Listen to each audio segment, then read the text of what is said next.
बांग्लादेश की नई करेंसी में हिंदू और बौद्ध मंदिरों की झलक।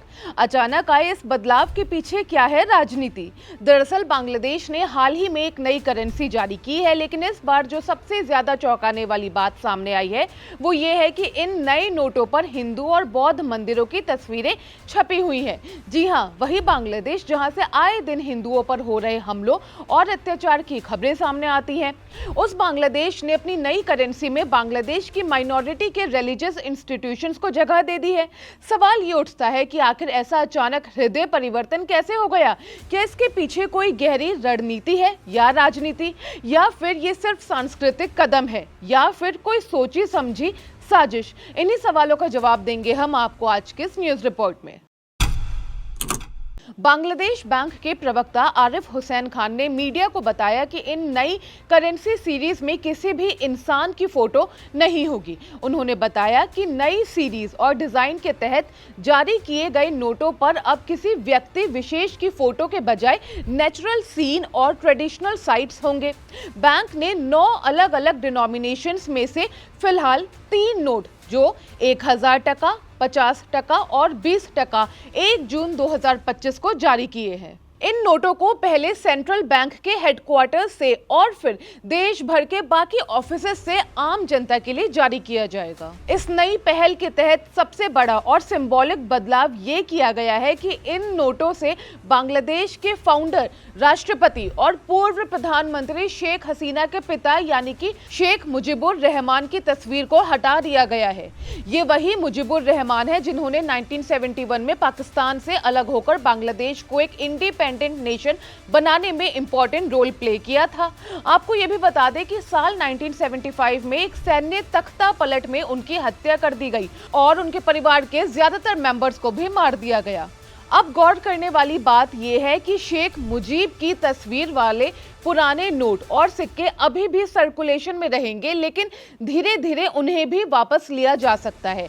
नई करेंसी में पारंपरिक हिंदू और बौद्ध धार्मिक स्थलों को दर्शाना न केवल कल्चरल एंगल में एक बड़ा कदम है, बल्कि इसका पॉलिटिकल मैसेज भी बहुत क्लियर है।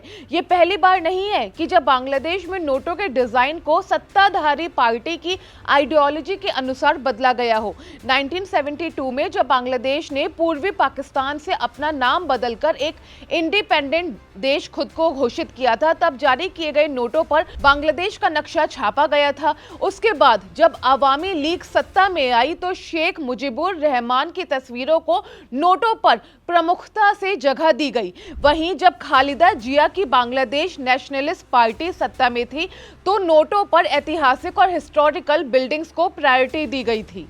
आपको ये भी बता दें कि पिछले साल यानी कि 2024 में बांग्लादेश में राजनीतिक उथल पुथल पीक पर थी। प्रोटेस्टर्स ने न सिर्फ शेख मुजीबुर रहमान के घर में आगजनी की, बल्कि उनकी मूर्तियों को भी तोड़ डाला। हसीना की पार्टी अवामी लीग के कई नेताओं के घर भी हिंसक भीड़ के तहत तहस नहस कर दिए गए।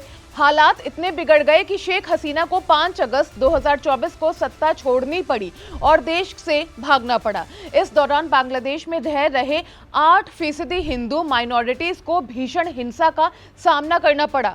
रिपोर्ट्स के अनुसार हसीना सरकार के पतन के बाद केवल 3 दिनों में 200 से ज्यादा हमले बांग्लादेश की माइनॉरिटी हिंदुओं पर हुए। जब इन हमलों को इंटरनेशनल लेवल पर क्रिटिसाइज किया गया तो तत्कालीन विपक्ष के नेता और वर्तमान शासक मोहम्मद यूनुस ने इन घटनाओं को एग्जैजरेटेड पब्लिसिटी करार दिया और इसे देश को अस्थिर करने की साजिश बताया। लेकिन हकीकत यह है कि उस दौर में बांग्लादेश में हिंदुओं की कंडीशन बेहद ही भयावह हो गई थी। ऐसे में अब अगर नई करेंसी में हिंदू और बौद्ध मंदिरों को प्रमुखता दी जा रही है तो ये एक बड़ा राजनीतिक फैसला है।